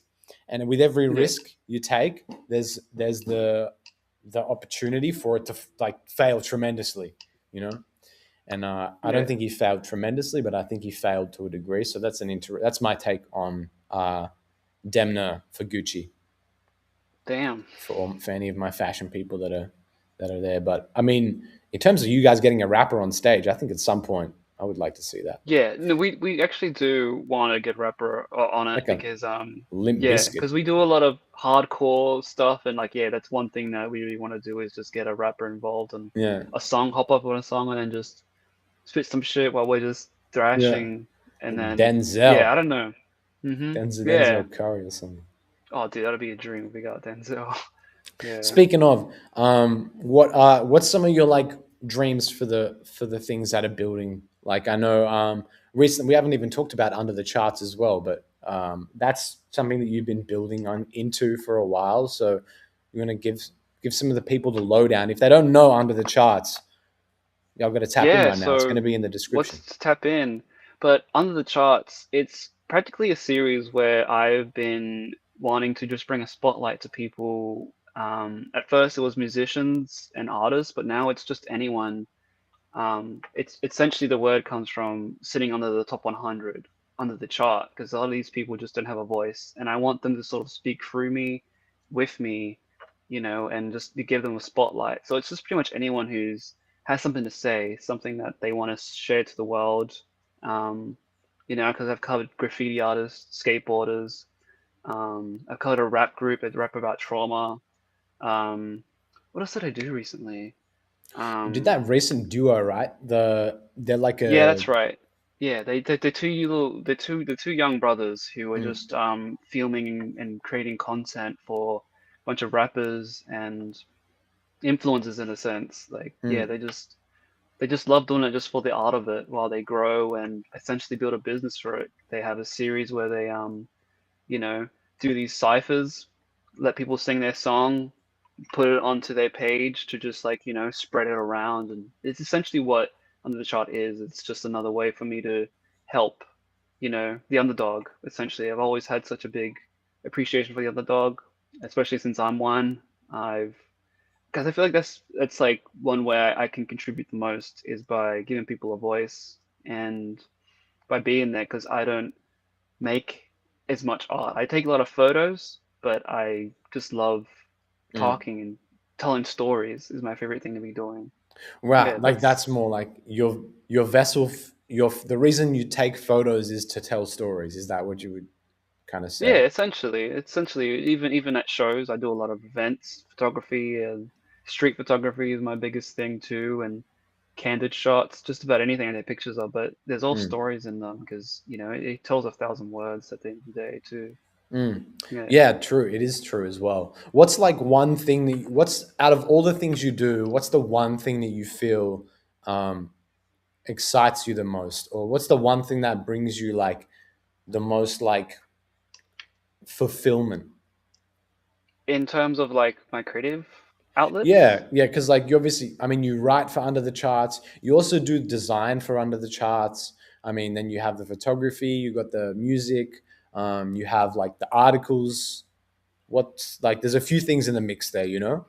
I photography. It's always Right. it's always been there. I've been shooting photos ever since I ever got anything with a camera on it. I've been shooting just everything. It's always been my way of being present in the world and also just painting. It's my way of painting practically as well because I Mm. can influence the way an image looks. Hmm. Yeah. What's like the one thing you feel that then like is stopping you from, or like, why don't we see more of your photography, for example? It's honestly it has to do a lot with like the way people perceive me. the way that I perceive myself. It's a lot of Yeah. courage. It's a lot of, I guess, yeah, just anxiety posting things too. And it's also Okay. Okay. just a bit of laziness. There's just thousands of pictures that I have that I've never posted. Like I have a whole hard drive full of things I never posted, Mm. and I'm not really sure. There's a lot that goes into why I don't post much, but I feel like I need to post more. But at the same time too, it's like so much time has passed now. Is it still relevant to post these things if it's been like Mm. months since this show? It's been months since this has happened, and I I feel would like I say just need to take yes. that. Yeah, I feel like I just need to take that risk and just post it just for the hell of Yeah. it, even though it's been forever since these things have happened. Yeah. And I think yeah, that's that's part of typically what really it is. what photography is in that it's like that's the whole point, right? Like you've captured in a moment in time because moments are always going, but you have now contained within this image a real depiction of the moment. So what you have Yeah. is like a time capsule.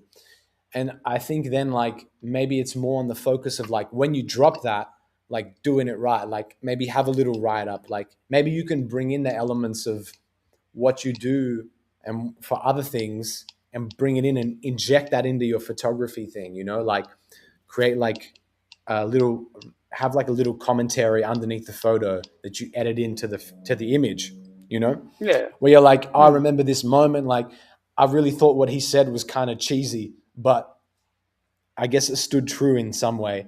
Just having like as if you're kind of giving a commentary because I feel like when you write as well, it's like you're very vocal with your writing, you know. Hmm. And I feel like me as well in that way. It's like people like can sort of hear a voice in the writing. So yeah, I think you should. I would like to see some old content, some time capsules, let's say. Yeah. Yeah. What do There's a you feel lot. like? Who do you feel like is like? Do you feel like it's other photographers that you're like maybe you that stops you from posting? Because don't get me wrong, like if it's something that I'm definitely the same. Like I'll remove a post if I post something, and then I'm like I have second thoughts on it. It's gone because I'm like, Yeah. you know what? Like it's better to not be there than be there and me not like it. But if it's there and I'm unsure, I'll just let it sit. I'll be like, you know what? If it makes sense in the body of work. So what do you think is like when you're posting or when you're looking at something that's like content? What's something that like maybe you're like, oh, why doesn't this belong?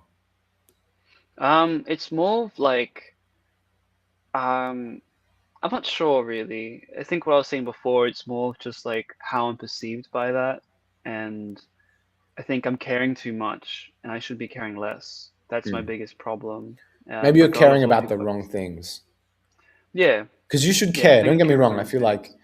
But like, yeah, I think caring about maybe like whether people accept your photo or not is not up to you, right? It's like, and sometimes we think about like I think about that personally. I'm like, oh, does this? And then I'll be like, oh, fuck what? Like, I mean, if it's for someone, then it's for someone. If it's not, then it's not.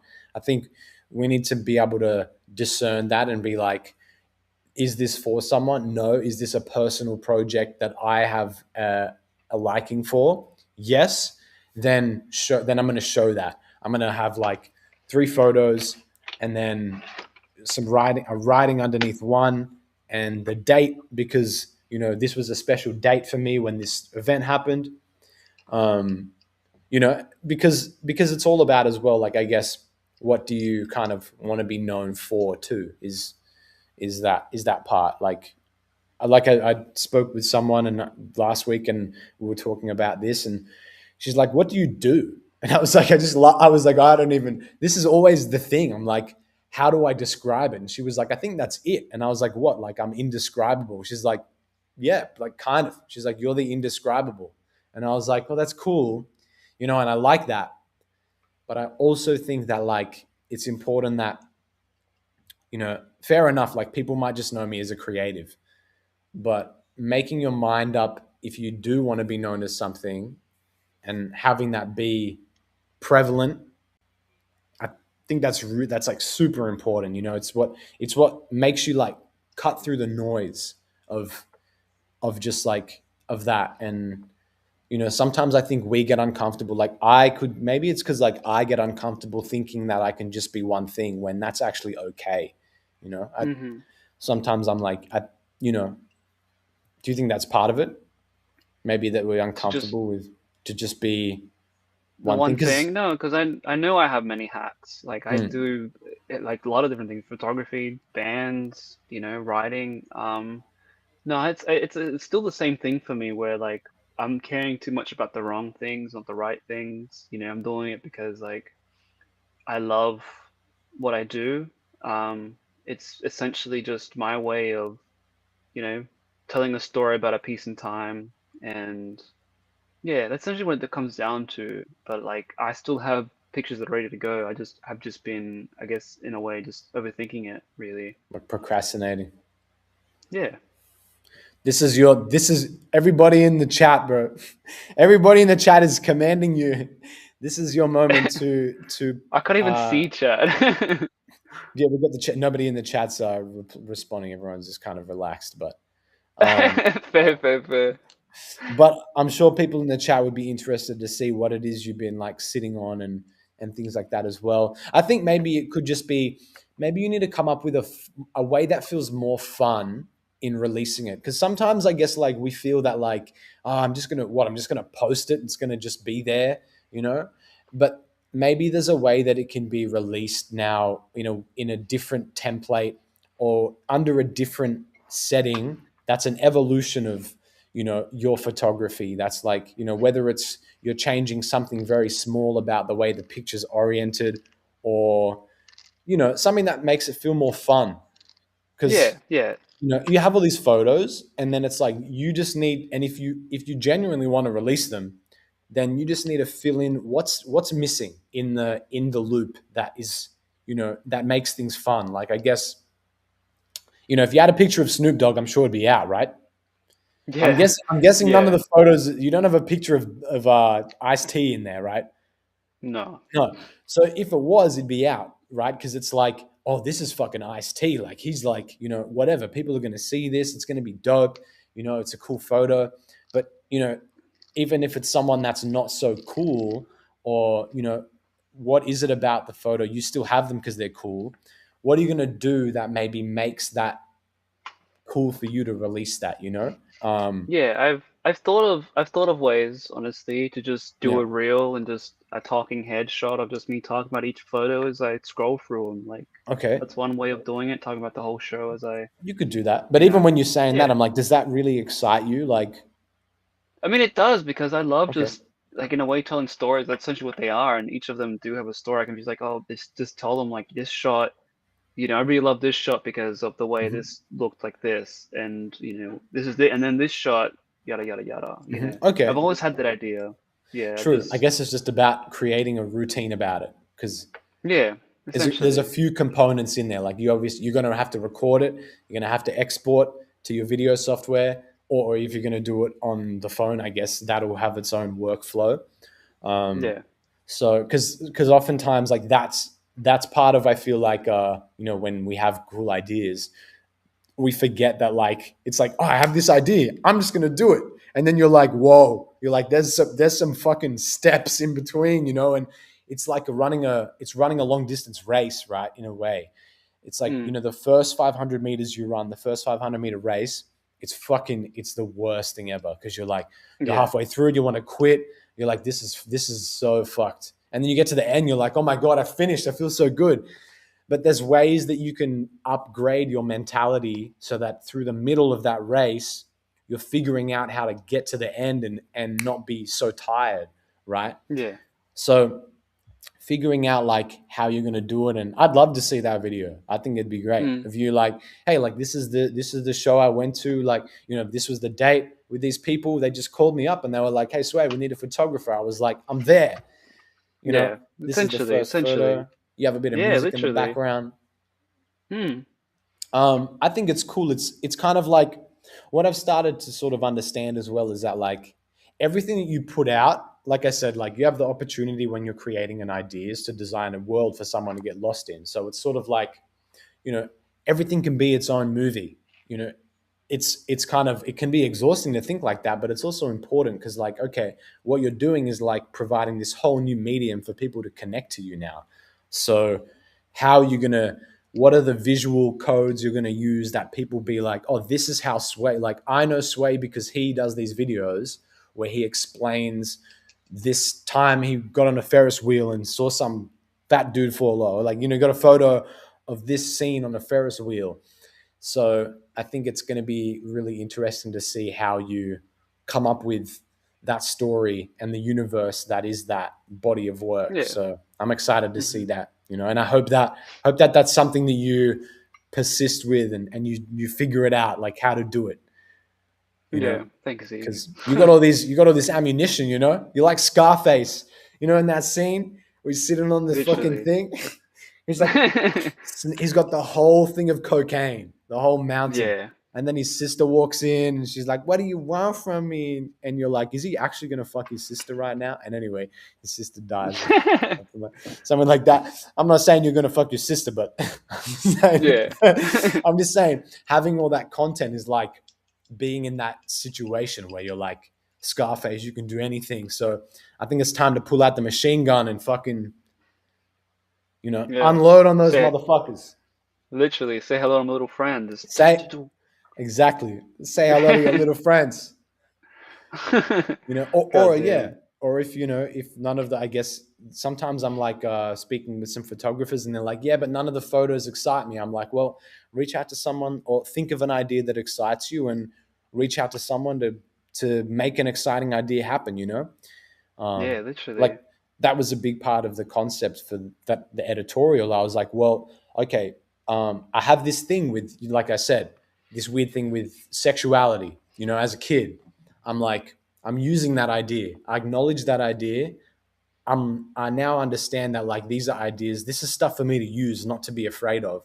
I'm taking this idea of women's sexuality and I'm presenting it to explore it in an editorial to not only express, hey, this is something about me, but like a sort of like develop myself through the concept, because I'm curious about it and I have emotion towards it. So I'm like, well, now I'm going to bring this because I acknowledge this thing and I'm going to bring it in here and see what I can do with it, see what's it going to be like, it makes me feel weird. So that, like I said, if you have this idea and you want it to be more exciting, there's ways that you can make it happen. There's probably 10 people you could think of that would be down to shoot sort of next week, Hmm. then it's just about, if I'm not feeling like shooting, then why is that, if you're demotivated, I think there's,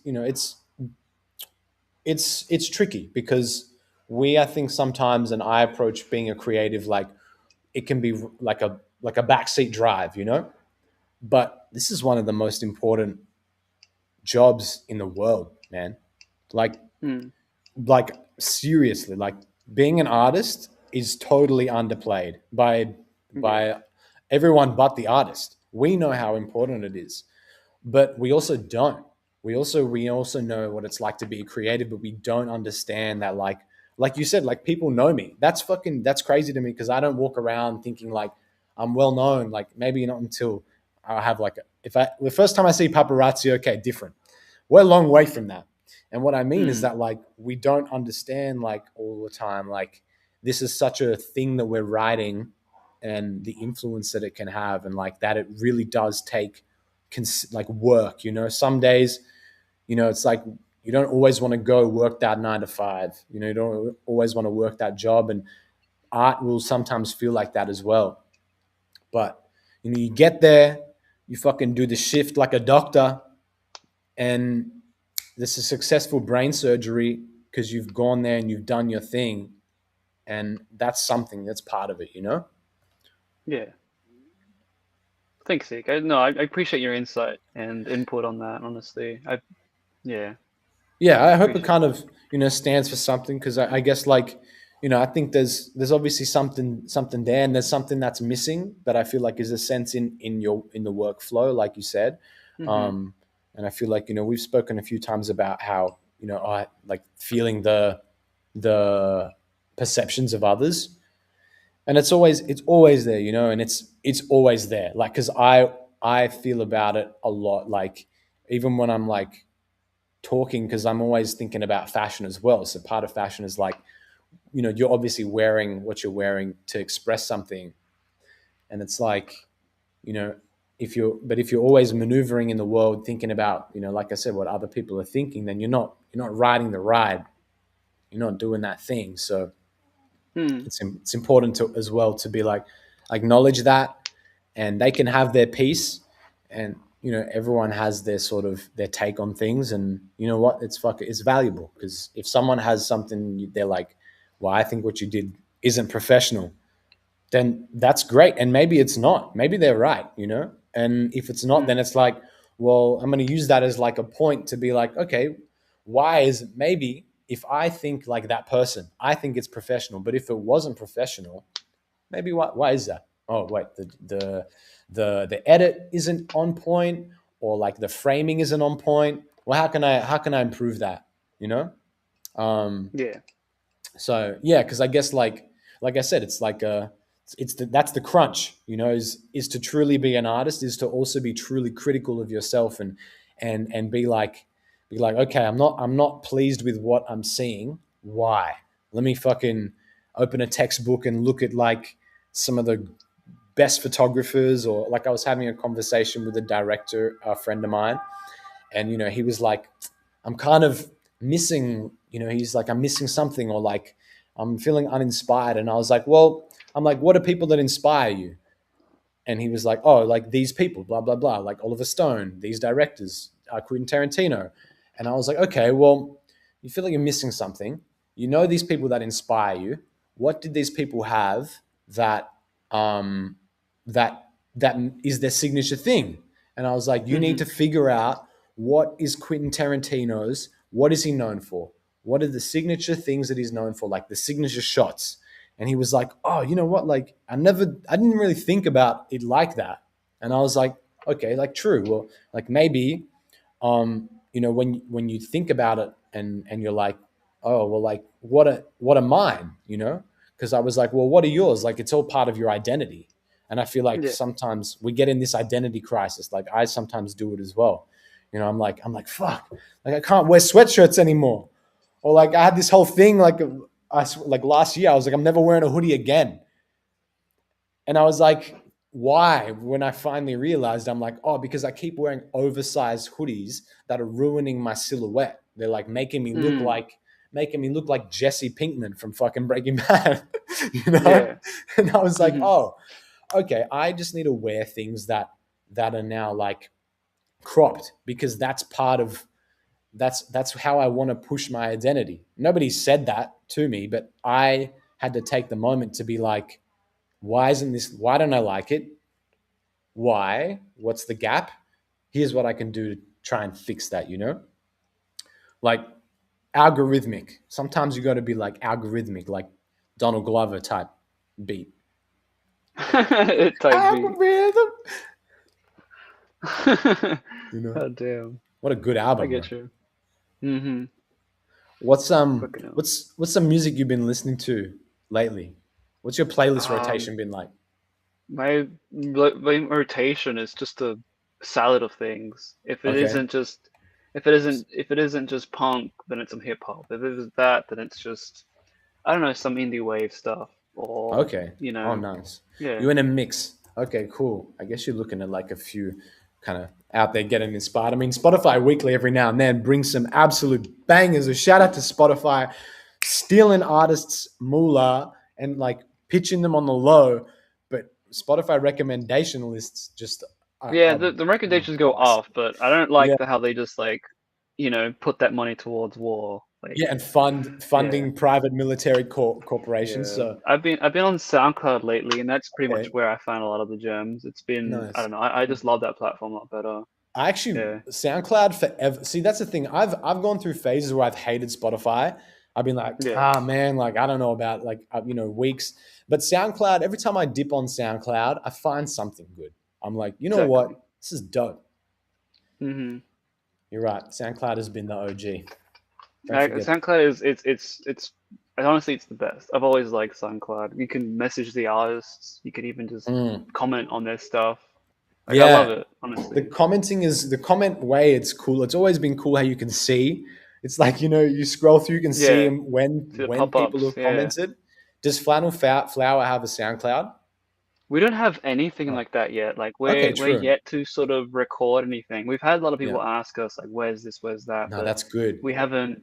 Yeah, we're sort of just like, I guess, building more of the word for it. It's still in Yeah. that phase we're in. Yeah. That's good. No, that you know what excites me more now is when I meet an artist and I'm like, "Oh, do you have do you have Instagram? Do you have something?" And they're like, "No, I don't have it." And I'm like, "Oh, now we're cooking. Oh shit." Because I'm Hmm. like, "Oh, someone this person hasn't built to that point yet, not that level, because Yeah. like they could be professional, but they're in the progression, they haven't gotten to that yet. So it's exciting to be like, oh, I wonder what it's going to be like when Flannel Flower, when you guys drop, like, you're going to drop an EP or a single first, or like, is it just going to be Hmm. you're going straight into an album, like? No, it has to be a single and then build it up, then an Nice. EP, and then another single, then an album. Like you have to Yeah. build it up because the album you can't just drop it. You Yeah. have to Yeah. build it up first. Yeah. Yeah, I love that. Yeah, the proper ways is always been that. Yeah, singles, and then they dropped EPs. Might throw in like a something that's risky, because I guess it's showing the progression of not only the album, but well, just the progression of the album, right? Like, the singles is where you're testing the waters, putting it out. What's it going to be like, you know? And I Yeah. guess, speaking of how they used to do it back in the day, it was cheaper, right? Do a single to test, or you do an EP, because like to press a whole album onto vinyl, like I'm sure it was more expensive. I don't know what the cost was, like probably like $2 back then or something like I that. really don't know. $10. It's fucking something that was absurdly cheap to do. But anyway, Mm. that's cool. Well, I mean, I'll be sure to like tag whatever links we have so far. Yeah, yeah. Um, You guys can check us out, Flannel Flower HC, hardcore, and yeah, Hard and I'm fucking Swaet core. 47 under the chart, practically. 47 There you years go. young, baby. This guy, Fucking 47 and Chicano, still rocking it all the way from LA, literally, baby. literally. I actually got the 47 from Capital Steez, if you know who that is. I do know Yeah. him. He's very, Hmm. yeah. I mean, he's pretty prolific in the hip hop scene. Yeah. Hmm. I remember his a couple. I think he's got a couple tracks with Doom. I know he's got Yeah. some that are like post mortem, and he was Yeah, talking about, postmortems, just because he never really had. He used a lot of his beats, like a lot right. of the same samples, but he never had one with him. Oh, Yeah, okay, specifically. okay. I thought I Yeah. heard one, but maybe it was the post mortem ones with the beat. So, but yeah, Yeah. that's sick. Okay, shout out Capital Steez.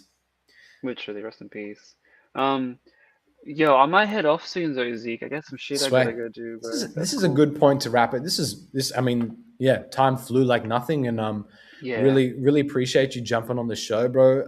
Like I said, it means a lot. Do you have any shout outs you want to give?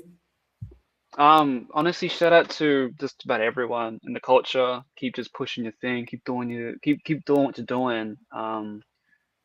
Honestly, just to everyone. Big shout out to Zeke, Skazoodle, and just yeah, man. Under the chart, Flannel Flower. Everyone just out there. Just appreciate you Oh, all, and dogs. we'll keep doing it. The whole biz. Everybody keep at it. Keep at your thing, like a doctor. Yes, sir. All right, Sway. We're gonna leave it there, bro. Thank you so much for joining me. All right, Zeke. This was an absolute pleasure, and I appreciate it, man. play us out with some threatening. Thank you, everybody. You go out, enjoy the night. I guess if it's night in Australia. Yeah. That's it. Since we last spoke, baby. Thanks, Sway. Wow, that was really fun, Zeke. Thank you, bro. So I just leave the chat or Yeah, yeah? yeah, yeah. I just Okay, play okay, us okay. out, Yeah, um, that's cool. and That's that's really that. sick.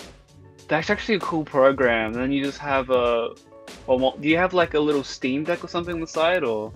It's like my view is like I'll show you. I'll show you my view. Um, I see the screen setups, and then Mm-hmm. um, I can like select from different scenes, basically. So then you can edit the scenes in certain ways, and this is just the free version for now. Mm-hmm. Um, And then basically you just port it through all the other streaming services. So like I have it where we were streaming live through YouTube and through Substack. But when I get the upgrade, I'm going to be able to stream on TikTok and Instagram at the same time. So like all the bunch of platforms can join at the same time, you know? Right. It's cool, And then, man. It's cool. yeah, you can import video like I've done here. I made this animation and it's great. It's really good. I think it's a good experience for the people joining, and you can have up to 6 guests. So that's for now. And then when we do the physical show, we'll figure out how it kind of goes. So, Right, Maggie. Oh shit! I hope you have a good night, Zeke. Thank you again, bro. I'll talk to you soon, man. Okay. I want to see some of those photos, Sway. I will, bro. Out You in the will. world. You will. All right, my bro. guy. You have a good one too.